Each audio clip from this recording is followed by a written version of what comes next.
This is the Cycling Over 60 podcast, episode 2, How Old is 60? And I'm your host, Tom Butler.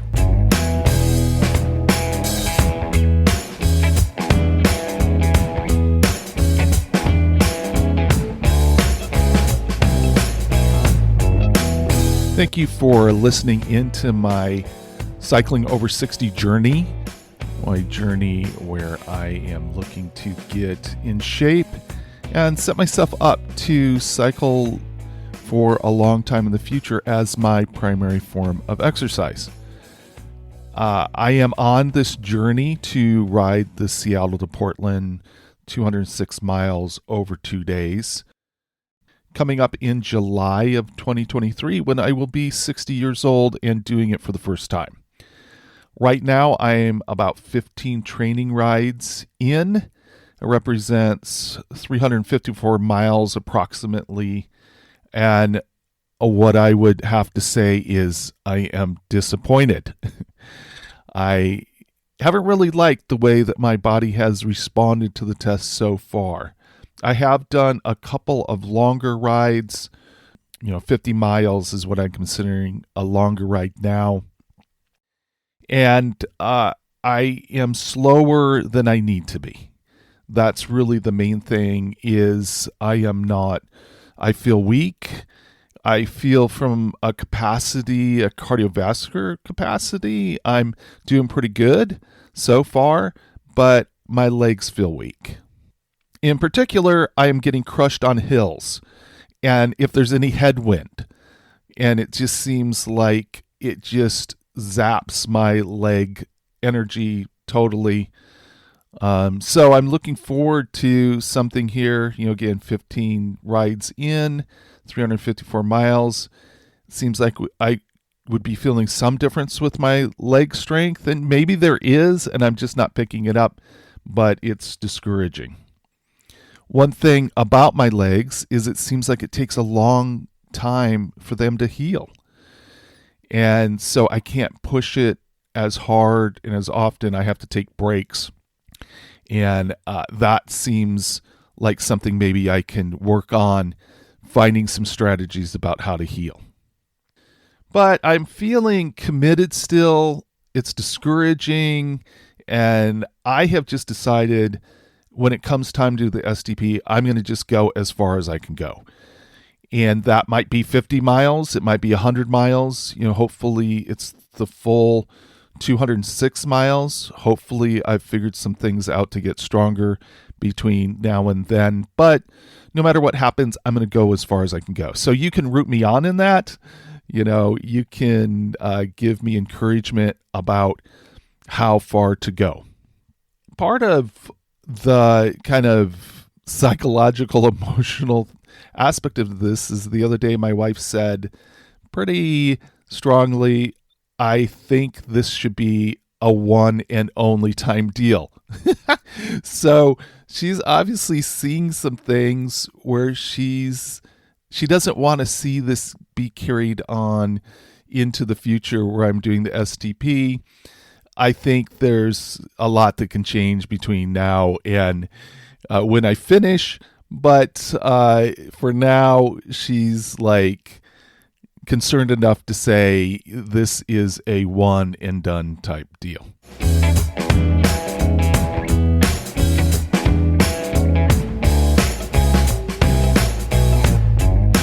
The disappointing progress is making me question if I am too old to maybe take on this challenge. I guess the main question is, how old is 60? Is it too old? Am I too old to do this?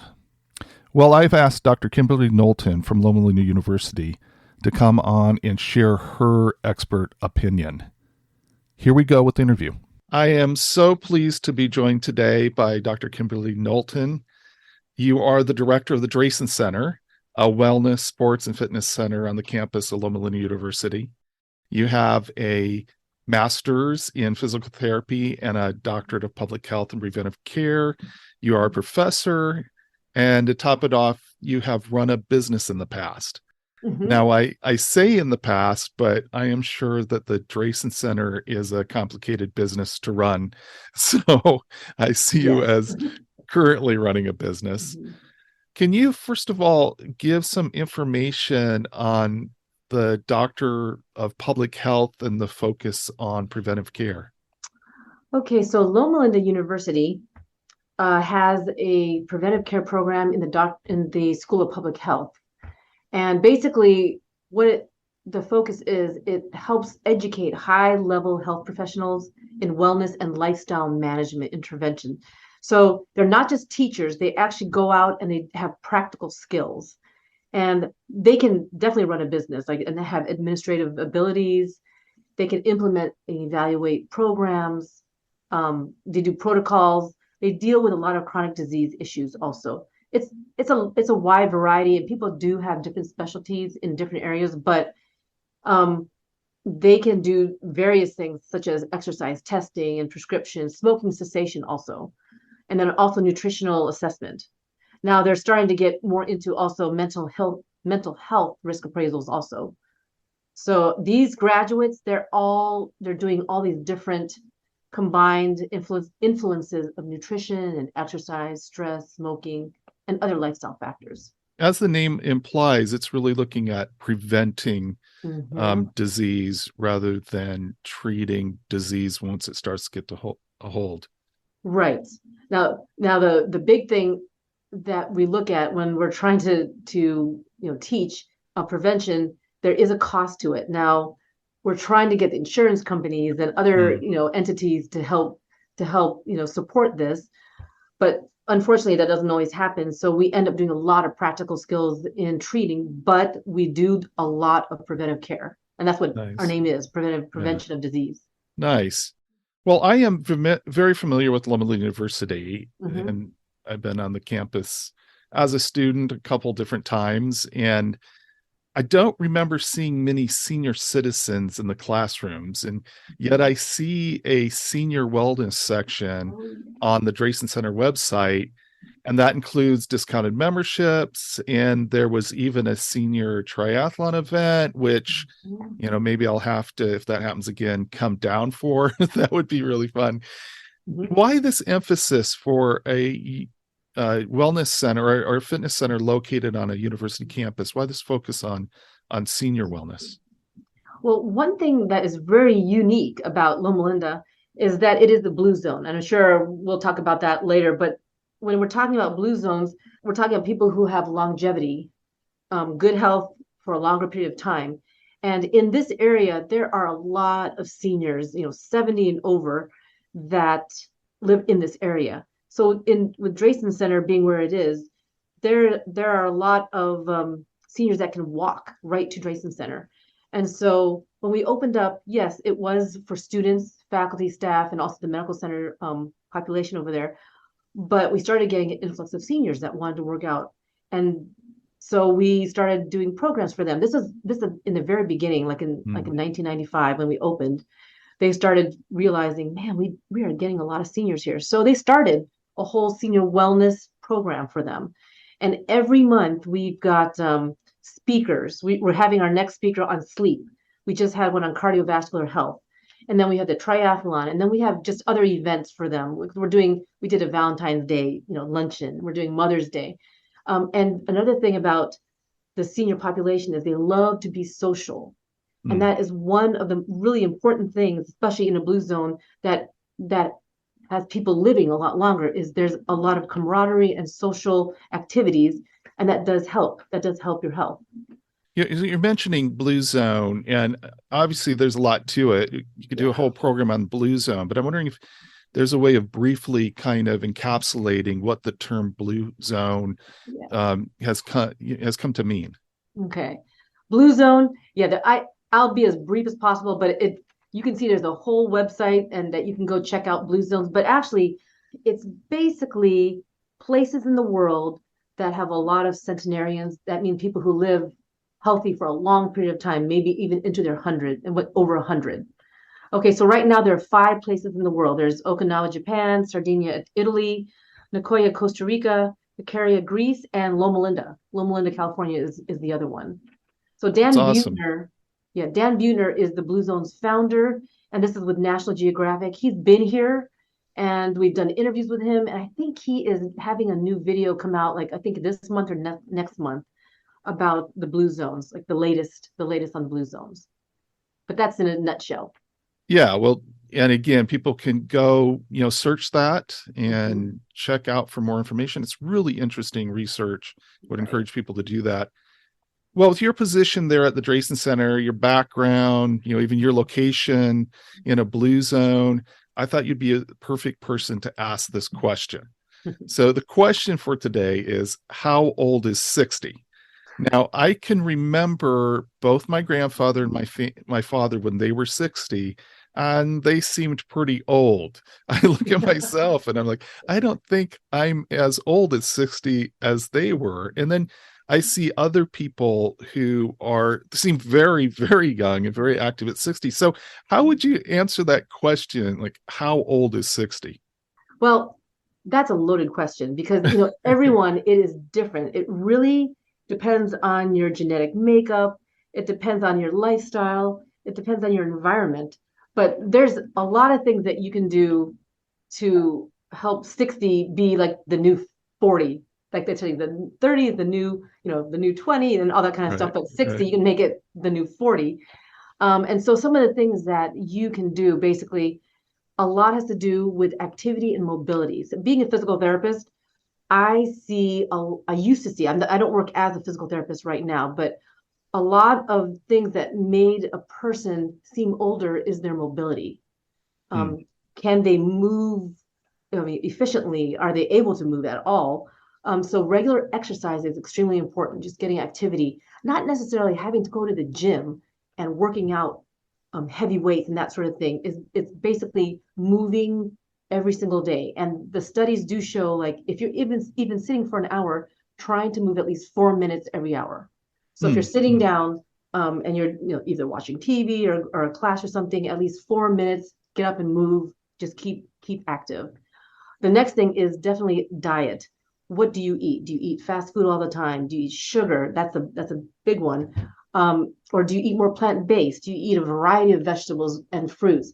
Do you eat the different colors, or is it always tan? Is the food you have on your plate all one color? The next thing is also stress management. That is huge. That's coming up now. A lot of mental health issues, including anxiety, depression, and stress has a lot to do with it. And just learning different tools that you can do to help decrease your stress. Another thing is sleep. Are you getting enough sleep? And I know people that are over that start 50 and over, their sleep habits start changing. Maybe women, going through menopause, those kind of things. It's hard for them to stay asleep. But there's a lot of things that you can do, and that can help you as far as staying asleep and getting to sleep faster. But also another thing for staying healthy and also longevity is to have a good social connection with people around you. Like, do you have a group of five that will have your back, that you can talk to? I mean, just think about it. Who are your best friends that you can, just release some of your troubles to and just have fun times with? If you don't have a group like that, then they do suggest, trying to get out there and form social groups that you can be a part of, because that is very important. Like in the blue zone, with the blue zone research, even over nutrition and exercise is social connections and purpose of Wow. life. hmm Wow. So if you don't have that even though you could be healthy, but if you don't have any purpose in life and social connections, that can decrease your longevity. It sounds like a lot of choices that you make in your 40s and 50s really determine that question of how old is 60. Is hmm that fair? Yes, I mean, because it takes a while to build habits. Hmm. And the thing is, if you start, the younger you start, and the longer you can sustain healthy habits, the better. I mean, Yeah. but let's say you're 60 and you haven't, it's never too late to start. Well, that is my situation. So I Yeah. made choices, and there was like mental health aspects hmm to the choices. There were stress hmm aspects of the choices. that I made in my 40s and 50s. And what it left me was out of shape and overweight with prediabetes, prediabetes and hypertension. Mhm. So is 60 too old for me to get back in the shape and, maybe do some reversing of my, kind of quote biological age Oh, yeah. by making a lot of changes now? Mm. To tell you the truth, no. And yes, no, you can start anytime. Like some of the research that I've read, and I have a cardiovascular surgeon friend. It give them a year of changing habits, you can reverse heart disease. Mm, mm, So, and when do people usually have heart attacks? Well, now it's getting earlier and earlier, but 50 on up is when they do have heart attacks more frequently. But you can definitely change it. American Heart Association recommends that even adults age 65 and older, have at least 150 minutes of exercise. And if, I know cyclists, you don't just bike for, cycle for 10 minutes. You cycle for a good amount of time. So you're yeah. probably getting that 150 minutes right now. But those kind of things that you can do, and just change your lifestyle, that's going to help. You can start anytime. Yeah, give it a good year of good solid habit forming, and it's going to really help. So definitely the activity, definitely the stress. Like the job I had before, I was finding out I was really getting stressed out a lot, and I had physical symptoms. But as soon as I changed my environment and changed everything, I mean, within 6 months, all of the symptoms are gone. So Fantastic. you Yeah. can definitely change it, and it doesn't matter the age because I'm creeping towards 60 myself. Okay. So, oh yeah, so I understand that. I understand it quite Okay. well. But a diet is another one. Sugar is one of the culprits that really can wreak havoc on your joints. Okay, Mm, so that's another thing. If you can mm. decrease sugar, you can decrease processed foods and fast food eating. That really helps start to stick towards more plant-based diet. Doesn't mean you have to become vegetarian or vegan. No, I mean I'm pescatarian, so I eat fish, and so you can still have a healthy diet by just trying to keep towards more plant-based items and try to leave processed foods out of it. That will totally change the way your joints feel. The So. thing that you said that, for me is, fortunately, I do have a lot of information and I have a lot of people around me that are really knowledgeable. Mhm, Um, but when you talk about like the social aspect of it, I mhm, think that is something that maybe gets overlooked, just how mhm, important that is. So that's probably something that I can focus a little more on. The mhm, other day, I was watching a video by Global Cycling Network, and it mhm, showed an elite bicycle climber training to take on one of the world's steepest bike climbs. mhm. So he was on this stationary trainer, indoors, but it was simulating the climb, and he was like 19 minutes into a very strenuous ride and standing up all the way. That was the way that he climbs, is Oh, standing up. And the highest his heart rate that I saw was 77 beats per minute. wow. That's Yeah. So at 60, if I, set out for a year and take it seriously, mhm. am I going to be able to accomplish that kind of fitness level? Okay. So, Be gentle. okay, I'm not going to come out and say no because to tell Okay. you the truth, it goes back to the individual. There are some Okay. people that can have the capability, and there are others that no matter what you do, you'll never get to that. I mean, Yeah. 77, that's a sitting heart rate for a lot of Yeah. people. Yeah. So, Yeah. so, but the thing is, there have been studies shown that yes, you can if you're doing the proper, hit exercises, you're doing everything. If you have the right genetics, if everything falls into place, you can work towards being an elite rider, maybe not staying at that level of competing because there's a lot of things that happen when you're aging as far as sarcopenia, you're losing some muscle and your heart is a muscle. Okay, Mm. so you have to be very careful about that, but you could get towards that. To keep it that way all the time, probably not. But like I said, it depends on the individual and their genetics and their makeup. Yeah. Yeah, and I think genetically, when I look back when I was in college and cycling, Mhm. um, I don't think I would have accomplished that then. So I think, Yeah. this is someone that has, a unique makeup, and there just are those individuals. But I am really interested to see between now and July, when I ride this 206 miles Mhm. in the Seattle to Portland ride, 100 miles Oh yeah. a day for 2 days, kind of, where I get to as far as my fitness level by then.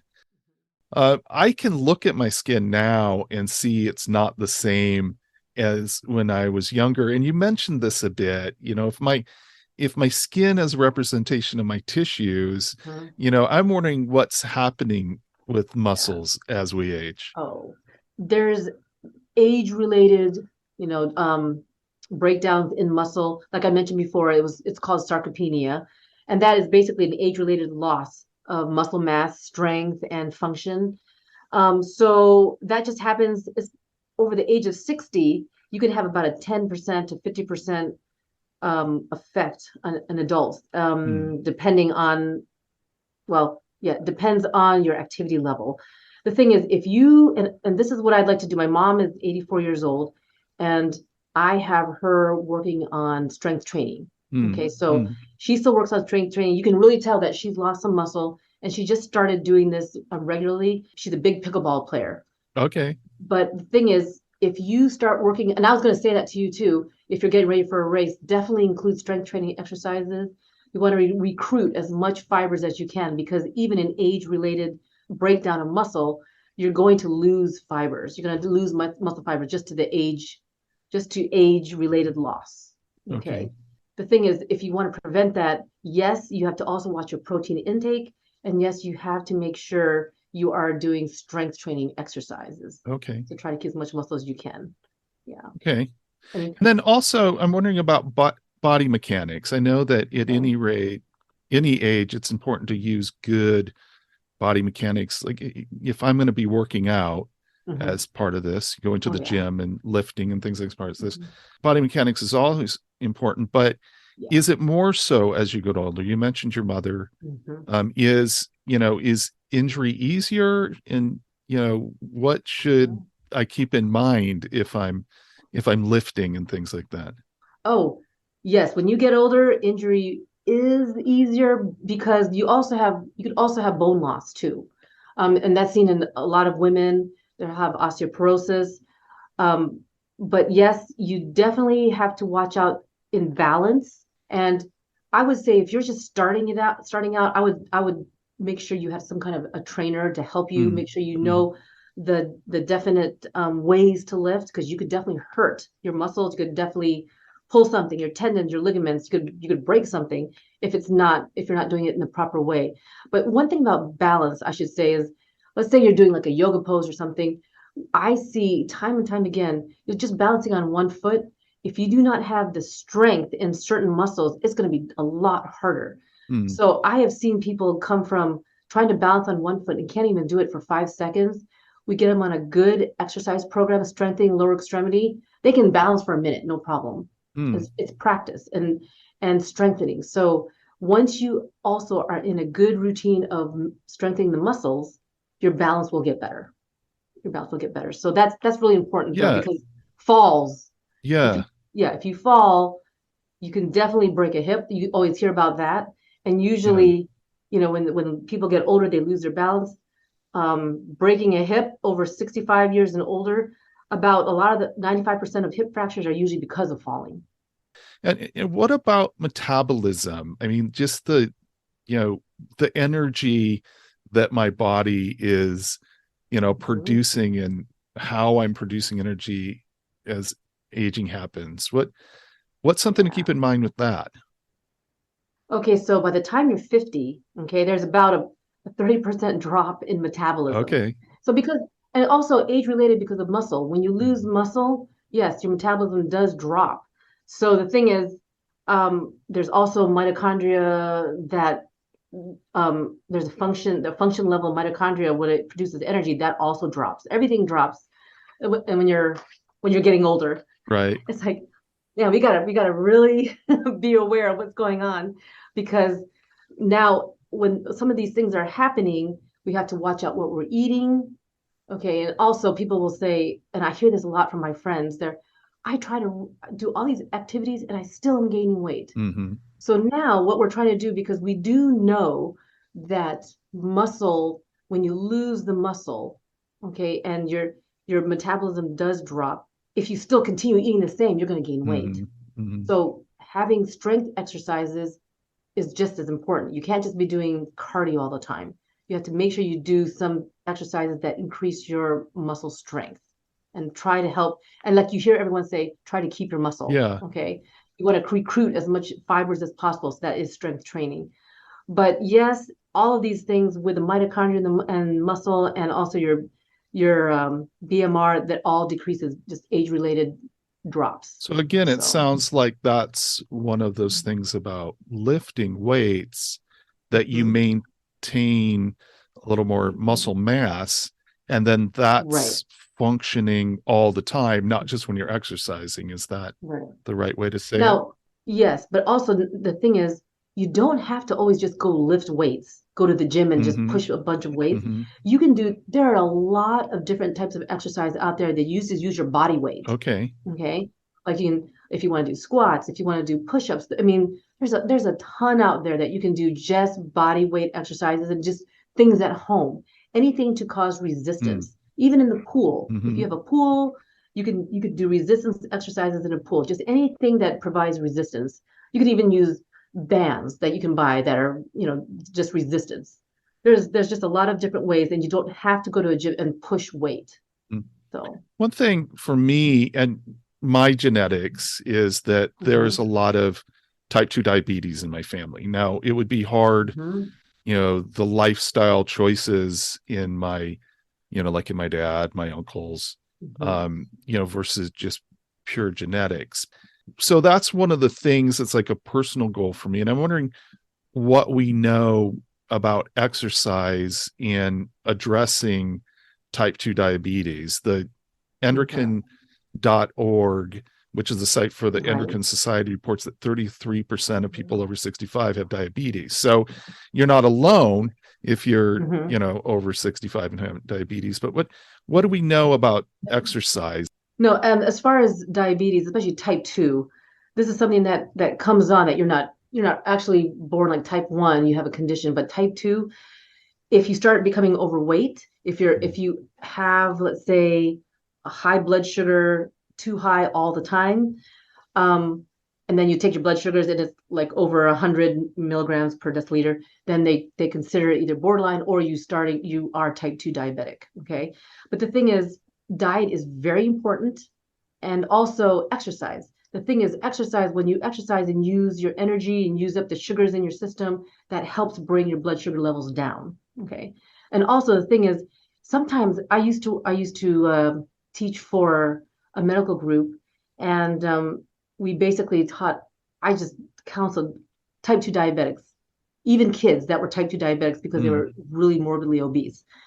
And a lot of the times it's getting them an exercise program, telling them when to exercise, especially after they've eaten, watching their food intake, and making sure they take their blood sugar levels. But when you exercise and do cardio, it does use up the sugars in your blood, and it helps, bring the levels down. Also, if you're exercising, watching what you eat, if you decrease about 20% of your body weight, that will and some of my patients actually went into the point where it looked like they didn't have diabetes anymore, type 2, because they decreased their weight enough and their labs were normal, just basically mm, normal. mm. You can control type 2 diabetes. You just have to be very aware, take your readings frequently, watch what you eat, and have a very consistent exercise program. You can definitely control type 2 diabetes. Well, I'm Mm-hmm. going to be very interested to retest my A1C as Mm-hmm. time goes on here and just see how good Right. it can get. Mm-hmm. When I got inspired to do this, I did a charity, a ride to raise money for child cancer research. Right. And so I rode 250 miles in a month. And that led me to go, hey, I'm not done with Yeah. cycling. And so that was cool. But kind of one of the last rides I did was a 40-mile ride. Hmm. And I found out that I didn't recover as well Yes. as I did in the Mhm. past from riding a long way. So I'm wondering, as an older person, what should I keep in mind about recovery? Oh, yes. They have what they call overtraining syndrome. And when you have that and you're overtraining a lot, um, you release a lot of stress hormones. Okay. Okay. Like, um, and then you have overexertion, you have fatigue, the fatigue of the adrenal glands and all of that. So yeah, by age 65, the average male only has about 65% of their cardiac output. Their heart's ability to pump oxygenated blood throughout the body is less than what it used to be. Okay. So yeah, so you have to kind of be aware of that. So, but the thing is, when we're looking at getting older and overtraining, it usually takes almost like 2 days extra of recovery time for someone Mm, who's older versus someone who's much mm, younger. So basically, the training the same muscles too frequently, you're going to need more recovery time between that than when you're doing, like, especially muscle training or lifting or something like that. But even cycling, your recovery time between, you're going to have to make sure you have enough time to recover. mm. Activity needs, at least if you do it over 150 minutes a week, which is like 30 minutes a day, 5 days a week, that kind of thing, you'll definitely need at least some time, like a couple days in between different workouts, depending how strenuous they are compared to when you were younger. So yeah, that's something Okay. you'll have to definitely watch. Well, I am trying to dial that in. I'm trying to figure out where that is. And I think I'm on my way to figuring that out. But Yeah. there have been a couple times where I'm like, okay, I'm Hmm. gonna have to step away for a while. Hmm. I'm just, Right. I just haven't recovered. I mean, you're going to find out that you'll start getting sick more. You're going to be very fatigued. And then you definitely have to watch your intake about, carbohydrates, especially if you're Mm, doing a long cardio sessions. Are you hmm. taking in enough carbohydrates? Are Okay. you, in your body at one time, because I used to run marathons, they used to say in your body at one time, you have anywhere between 1,800 and 2,000, calories worth of carbohydrates. But if you're going on a ride that long, Hmm. yeah, you're burning up a lot, and you have to just make sure you're getting enough intake to supplement. Yeah, and I feel it, I can feel it like walking up the stairs. Like if I've Hmm. really done it, like 2 days later, I'm still going, okay, you know, I can feel Hmm. that my legs don't feel strong. So Right. yeah, so that's something for me to work on. Hmm. Um, I haven't been super active in the past, Hmm. but I've always been very mobile and I haven't had any issues with joints or Oh, okay. other mobility limitations like that. But I know that a lot of people do. And so I'm Hmm. wondering, how would you advise somebody with mobility issues, maybe, joint problems or something? How do you, if you have limitations, how do you start a fitness program later in life? For sure, if you have limitations already, you need to make sure you get a trainer, someone that can advise you and watch you do different activities. If like a health professional would be someone that is going to take you through a program, show you what you should do, and actually get your background, know what your limitations are, and then just set up a program for you. But let's say you have knee injury, like a knee injury, and you have decreased mobility in your knees. There's some things that you should not be doing, like full squats and different things. Mm-hmm. But they can put you in a position where you still can strengthen your quads, your hamstrings, and not overstress your knee, because you don't want to keep re-injuring that, especially when you're older. It's just harder. Your blood circulation isn't as what it used to be, and to get nutrients to that area will take longer for it to heal. So basically, you want to make sure that you have the proper exercises, the right amount of load, and someone can test that for you. Okay, so they can tell you, okay, start with this, or maybe it's how many repetitions. And just actually, being with you as you're doing the program, they can make you aware of, okay, so where do you stop? Where do you need to push harder? All those different things. So you need to definitely have a trainer that knows about your injuries. but you can Yeah, still do quite a bit. Just I, need to know. you mentioned a trainer, and I'm, with your background in physical therapy, is Mhm. that, is a physical therapist somebody that would be good to pull in for that kind of thing? Or do physical therapy clinics have staff members that are like exercise physiologists, or what? How does that world interact with things like mobility issues? Oh, so nowadays, as well, here in California, I have a physical therapist friend. He has a clinic that has exercise kinesiologists there. But to tell you the truth, with physical therapists and also athletic trainers, but with the physical therapists, they go into evaluation, treatment, and they know in depth if there is something wrong with that joint or whatever chronic disease you have. An athletic trainer is really good at acute injuries. They can go out there, they can tape, they can fix, they can immobilize. They're good at that, but they can also train. And it depends on where they are. Yes, physical therapy clinics do have either trainers or they do have exercise kinesiology people that are there.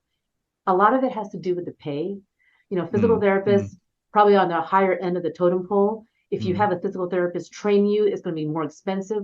You can have an athletic trainer, you can have an exercise kinesiologist train you. Here at the Drayson Center, we do have people who have graduated with the exercise kinesiology degree or kinesiology major, and I am totally good with having them Mm. train people. They train, anyone that comes in that wants personal training, they do all the training, and they know how a muscle works, how a joint moves, all the different planes, the different loads. They're very knowledgeable on that. So it sounds like one of the best things you can do is Mhm. to not let limitations stop you, that Right. you can consult your physician. Your Mhm. physician can maybe assess and refer, maybe getting a physical therapist involved, Mhm. or at least clear you to have a really qualified trainer, Mhm. and so that you can start some movement and some improvement and get on a path to more mobility. Is that fair way to sum it Oh up? yes. Oh Okay. yes. The thing is, when you're talking about trainers, there's a lot of online, certified trainers. I would be very wary of that. Hmm. Um, I right now, everyone that works here is either graduating from a bachelor's degree with an exercise kinesiology major. But yes, they're ACE certified or ACSM certified in personal training, that sort of thing. But if they have a degree in that area, that I would feel more Hmm. comfortable with that because they've gone through the gamut of anatomy and phys and everything. But physical therapists, they do know injury. They know how Hmm. to heal it. They know injury very well. So if you have an injury, I would definitely see a physician first, and they'll refer you to a physical therapist. And from there on, when you get the injury treated, they can refer you to even a trainer or somebody that can help you in the community or in your gym or at home, and you can continue that for the rest of your life. What you're sharing is really encouraging to me. Mm-hmm. And it's actually really motivating to me. I feel like I'm on a good path here. This goal, this 206-mile goal, is a real motivator to me, Mm-hmm. but I don't want to get injured. And so, but it sounds, everything you're saying is encouraging. I think it's great information for me, and I bet for a lot of others as well. So I really want to thank you for taking the time to share your expertise. And I wish you all the best with the challenges you that have Oh there yeah. running the Drayson Center, and also with your personal fitness activities as Mm-hmm. well. Oh So, yes. Yeah. Thank you. Thank you very much. yeah. So, again, thanks. And maybe we'll pull you in again sometime. Okay. And anytime you're down in Southern California, come on over and come on in, and you can work out here. And there's a lot of big different activities going on. We'd love to have you. That would be fun. And, again, I might have to watch out for the senior triathlon. Oh That yeah. would be Oh a yeah. test for me, but that would be Mhm. kind of fun. So, Mhm. Okay. all right. Take care. Okay. Thank you. Bye now. Bye.